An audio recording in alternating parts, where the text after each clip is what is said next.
اس لیے میں کہتا ہوں کہ اکثر علماء نے داڑیاں رکھی نہیں ہوئی ہیں، داڑیاں لٹکائی ہوئی ہیں،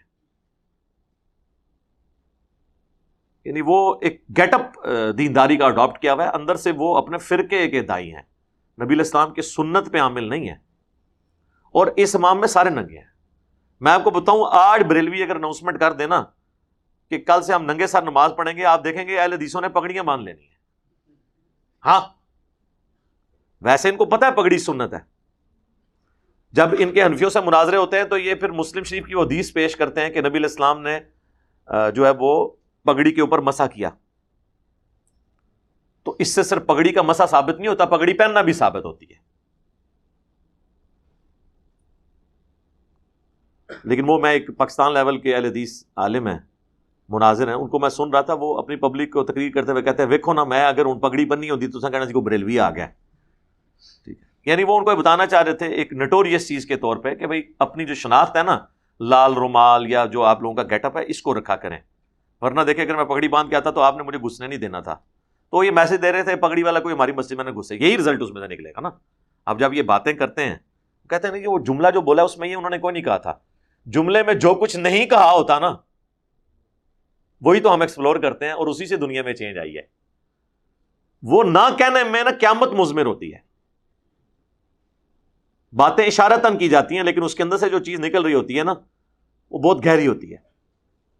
اور میں اکثر جب بھی کوئی حدیث واقعات بیان کرتا ہوں تو وہی پوائنٹ بیچ میں سے اجاگر کرتا ہوں تاکہ آپ لوگوں کے دماغ کھلیں اور آپ کو سمجھ آئے کہ کس لیول کا آپ کے ساتھ فراڈ کیا گیا۔ مثلا بخاری اور مسلم دونوں میں حدیث ہے، حضرت اسامہ ابن زید کہتے ہیں کہ ایک جنگ کے دوران کافر سے لڑائی کرتے ہوئے جب کافر میری تلوار کے نیچے آیا تو اس نے موت کے ڈر سے اس وقت کلمہ پڑھ دیا، لیکن اس کے باوجود میں نے اسے قتل کر دیا، لیکن بعد میں مجھے اس چیز کا قلق تھا، میں گلٹ فیل کر رہا تھا دل میں کہ مجھ سے مسئلہ مس ہینڈل ہوا ہے، کلمہ تو اس نے پڑھ لیا تھا۔ کافی دن تک تو ان کی کشمکش جاری رہی اندر ہی اندر، پھر ایک دن ہمت کر کے حضور سے بھی عرض کر دی کہ اللہ کے نبی علیہ السلام اس طرح ایک جنگ یا بیٹل فیلڈ میں ایک کافر سے جب میری لڑائی ہوئی، اب ظاہر ہے عین ممکن ہے کہ وہ کافر ان کو مار دیتا، تو جب وہ میری تلوار کے نیچے آیا تو ایسی کیٹاسٹرافک کنڈیشن میں ہم بھی وہی ڈیسیژن کرتے جو حضرت اسامہ نے کیا ہے۔ تو انہوں نے کہا یا رسول اللہ اس نے کلمہ پڑھ دیا، میں نے اس کے باوجود اسے قتل کر دیا۔ تو آپ نے فرمایا جب اس نے کلمہ پڑھ لیا تھا تو اسامہ تو نے اسے کیوں قتل کیا؟ کہا یا رسول اللہ اس نے ڈر کے کلمہ پڑھا تھا۔ تو آپ نے فرمایا کیا تو نے اس کا دل چیر لیا تھا؟ اسامہ تو کیا کرے گا جب قیامت والے دن وہ اللہ کے حضور کلمہ پڑھتا ہوا تیرے خلاف مقدمہ قائم کر دے گا؟ اسامہ تو کیا کرے گا؟ اسامہ تو کیا کرے گا؟ اسامہ تو کیا کرے گا؟ یہ جملہ آپ اتنی دفعہ ریپیٹ کرتے رہے کہ حضرت اسامہ کہتے ہیں کہ میں دل میں خواہش کرنا شروع ہو گیا، کاش آج سے پہلے میں کافر ہوتا، آج ہی کلمہ پڑھ کے مسلمان ہوتا، میرا یہ گناہ تو کم از کم دھل جاتا۔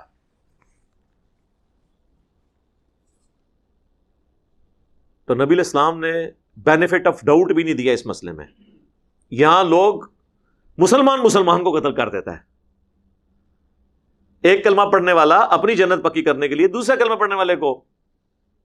ذبح کر دیتا ہے۔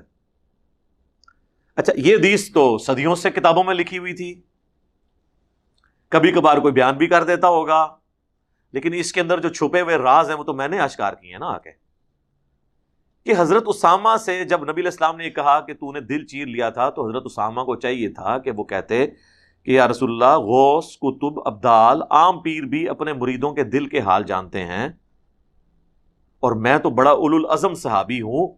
میں آپ کے لاڈلے منہ بولے بیٹے زید ابن حارثہ، جو واحد صحابی جس کا نام قرآن میں آیا سورۃ الاحزاب میں، اور کسی صحابی کا نام قرآن میں نہیں آیا، میں اس کا بیٹا ہوں، اور یا رسول اللہ میں تو اتنا لاڈلا ہوں کہ صحیح بخاری میں حدیث ہے کہ نبی علیہ السلام اپنے گود میں زانوں میں ایک طرف حسن ابن علی کو بٹھاتے تھے، دوسری طرف اسامہ ابن زید کو، اور بخاری اور مسلم دونوں میں آتا ہے کہ بڑا بڑا صحابی بھی جب حضور غصے کی حالت میں ہوتے تھے نا، حضور کو سفارش نہیں کر سکتا تھا تو صحابہ کرام اسامہ کو بھیجتے تھے حضور کے پاس سفارش کے لیے۔ وہ جو مشہور حدیث ہے جب فاطمہ نامی عورت کی چوری کا مقدمہ آیا تو حضرت اسامہ کو بھیجا گیا کہ اس فاطمہ کو چھوڑ دیا جائے کیونکہ وہ اونچے قبیلے سے تھی۔ تو نبی علیہ السلام کو جلال آیا، آپ نے مسجد میں لوگوں کو اکٹھا کر کے خطبہ دیا، آپ نے فرمایا اگلی قومیں اس لیے برباد ہوئیں کہ ان کے اشرافیہ کے لیے اور قوانین ہوتے تھے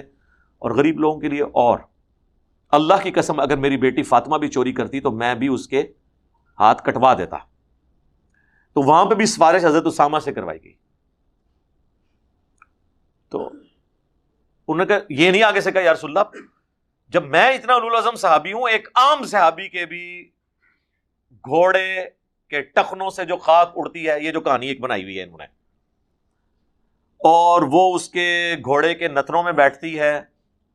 اس کو بھی کوئی غوث کتب ابدال نہیں پہنچ سکتا. جب غوث کتب ابدال دلوں کے حال جان لیتے ہیں, علم الغیب جانتے ہیں, تو یا رسول اللہ میں بھی جان لیتا ہوں, کیوں نہیں, میں نے بھی دل چیر کے دیکھ لیا تھا کہ وہ